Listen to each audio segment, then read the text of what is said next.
expect it to slow that tractor down.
Alrighty guys, we're back to the house now, and it only took me about 20 or 30 minutes after that to get the busted radiator and bent fan out of the car. That thing's torn up pretty bad. It's a 3-row radiator, and only the first 2 are damaged, so if I was in a major pinch, like on a road trip or something, I could get some JB Weld and some stop leak and stuff and seal it up and make it hold water, but it's not worth the trouble when it's that tore up. I've already put a flex fan on there, so we're halfway back to working again with the car. It's pretty easy and simple to work on these old classics. They're just, you know, no extra junk in your way, real easy to get the stuff, and it's even easier when stuff's held in with safety wires instead of bolts. But yeah, that's where we're at right now. Trying to get a radiator for the car. I'm probably going to be buying one from a subscriber of mine unless I can find one closer to me. And even if I can find one closer to me, I'm probably going to still buy that one from him because I'm on a bit of a radiator shortage. I've got a couple cars that need them. It's really popular around here to scrap radiators for the copper and brass that they're made out of. People can get about, you know, $60 to $100 for a good radiator at the scrapyard. So obviously a lot of times when you go to buy an old junk car or a project car or something like that, the radiator's already been bought out of it. That's super common around here. Alright guys, got some great news here. I went digging around in one of my parts storage areas and found out that I've actually forgotten I had a nice Mopar radiator laying around. There's only one wee little problem, and if you guys have keen eyes, you'll be able to see that this radiator here laying on the ground, they're both laying on the ground actually. This one closest to me has the inlet and the outlet both on the same side, and that one has opposite sides. And this radiator's actually been in the car before.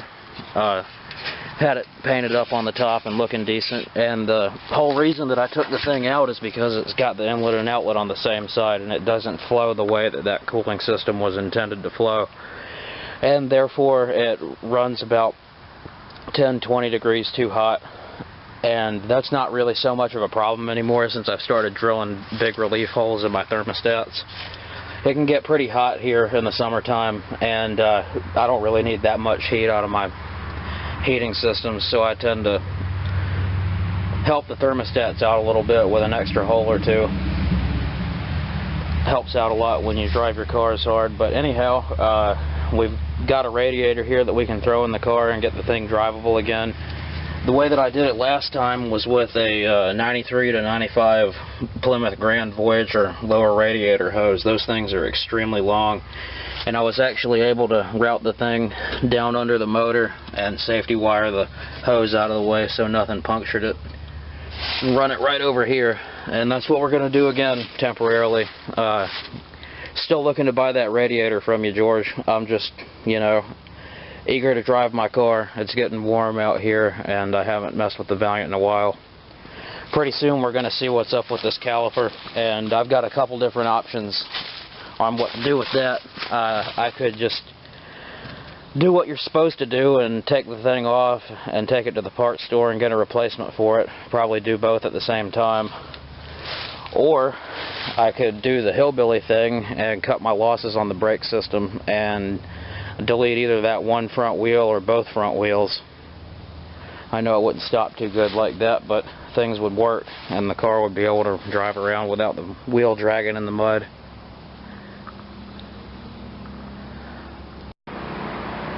So yeah, Dad's going to be back from the parts store in a bit with a upper radiator hose from a 93 to 95 Plymouth Voyager, and this car will be drivable before dawn tomorrow.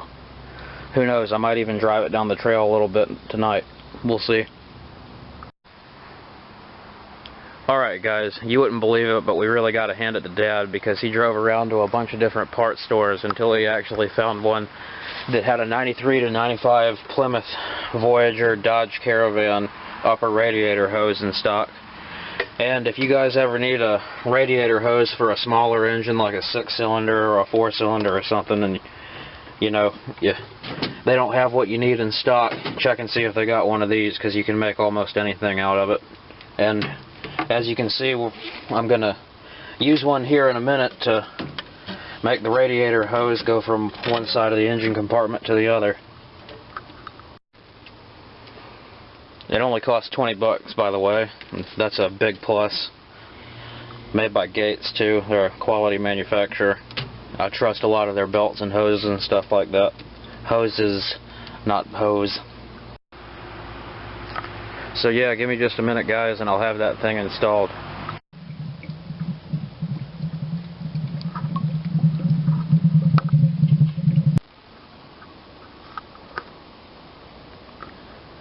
The damn coyotes are out here yipping at me. I'm not even exaggerating. If I walk over to this edge of the yard behind the storage sheds over here, you might hear them run off.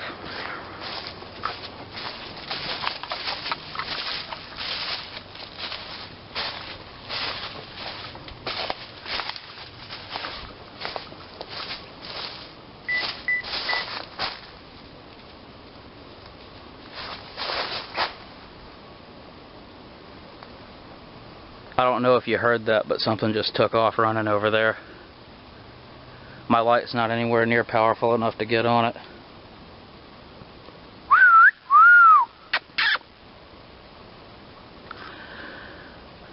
You stalking me, wild doggies?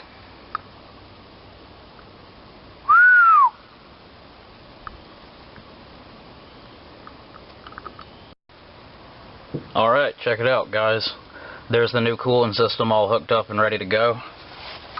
It's actually set in there with bolts and washers and all that good stuff this time, instead of just, you know, safety wire. So, should last. I'm kind of curious to see if it's still running as hot as it used to with those extra relief holes that I drilled in the thermostat. Anyway, I'm going to start the thing up, let it warm up, see what kind of temperature it keeps, and that'll be it. Probably catch a little video of that for you guys. Anyhow, thanks for watching. Really appreciate it. Take it easy. Have a good night. All that good stuff.